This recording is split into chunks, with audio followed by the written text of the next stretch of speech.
গণেশগুৰিত যথেষ্ট উত্তপ্ত পৰিস্থিতি সৃষ্টি হৈছে আৰু তাৰ কাৰণটোৱে হৈছে যে যিগৰাকী সকলোৰে মৰমৰ শিল্পী জুবিন গাৰ্গ তেওঁ যিটো খবৰ আজি দুপৰীয়া ভাগত আহিলে তাক লৈ কিন্তু অনুৰাগীসকল যথেষ্ট ক্ষোভত আছে কাৰণ কিয়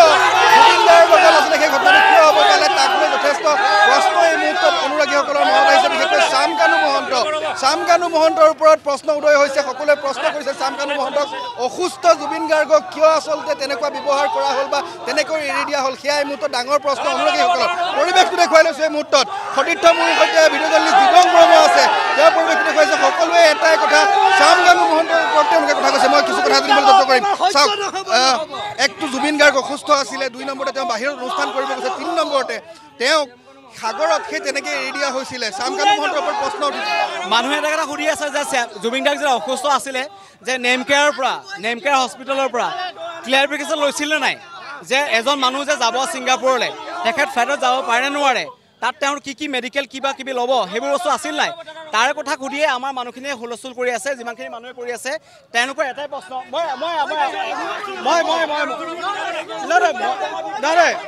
মই কৈ আছোঁ মানুহখিনি এটা প্ৰশ্ন জুবিন গাৰ্গৰ কি কাৰণত মৃত্যু হ'ল কেনেকৈ মৃত্যু হ'ল তাৰ তদন্তৰ দাবী কৰিছে যে হঠাৎ মৃত্যু হোৱা নাই চিজাৰতে কৈছে কিবা এটা কৈছে হয় জুবিন গাৰ্গ আগতে হৈছিলে কিন্তু এতিয়া কেনেকৈ হ'ল কাৰণ যদি মানুহজনৰ 4 মাহ আগতে বেমাৰ হৈছিলে তেতিয়া ডক্টৰে এটা কথা কৈছিলে মানুহজনৰ ৰেষ্টত থাকিব লাগে তেওঁ ৰেষ্টত নথকা অৱস্থাত কি কাৰণত মানুহজনৰ ফ্লাইটত লৈ গৈছিলে তেখেতলোকৰ ফেমিলি নাছিলে গৰিমাবৰ লগত নাছিলে কিয় লৈ গ'ল সেই বস্তুটো মানুহে সুধি আছে নিজে লৈ যায় কিনে কিহৰ কাৰণে গম নাপায় বুলি কৈছে এইটো মাৰ্ডাৰ কেছ বুলি ভাবিম আমি তাৰ সি হয়তো মদ খাইছে সেইকাৰণে এইটো কথা কৈছে মাৰ্ডাৰ কেছ বুলি ক'ম জুবিন দাক এইটো মাৰ্ডাৰ কৰিছে এইটো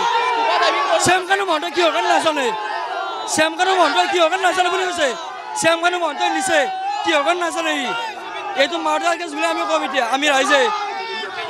জুবিন দা আমাৰ অন্তৰত আছে আমি জুবিন দা আমাৰ ইয়াতে আছে জুবিন দা জয় যথেষ্ট উত্তপ্ত পৰিস্থিতি এই মুহূৰ্তত আমি পৰিৱেশ দেখুৱাই আছোঁ গণেশগুৰিৰ পৰা বিশেষকৈ জুবিন অনুৰাগী যিসকল আছে তেওঁলোকে প্ৰশ্ন কৰিছে শ্যাম কানুলৈ সেইকেইটা প্ৰশ্ন শ্যাম কানু মহন্ত তেওঁক প্ৰশ্ন কৰিছে আমি আপোনাৰ কাষলৈ আহিছোঁ হয় প্ৰশ্ন যিহেতু এতিয়া উত্থাপন হৈছে শ্যাম কানু মহন্তৰ বিৰুদ্ধে শ্যাম কানু মহন্তই যদি ইমান জানে তেখেতক কেয়াৰ বিষয়ে আজিৰ তাৰিখত এইবিলাক কাজিয়া পেচাল আমি নিবিচাৰোঁ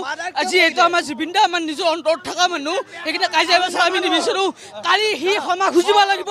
যদি ক্ষমা নোখোজে তাৰ ওপৰত আপোনালোকে ব্যৱস্থা ল'ব লাগিব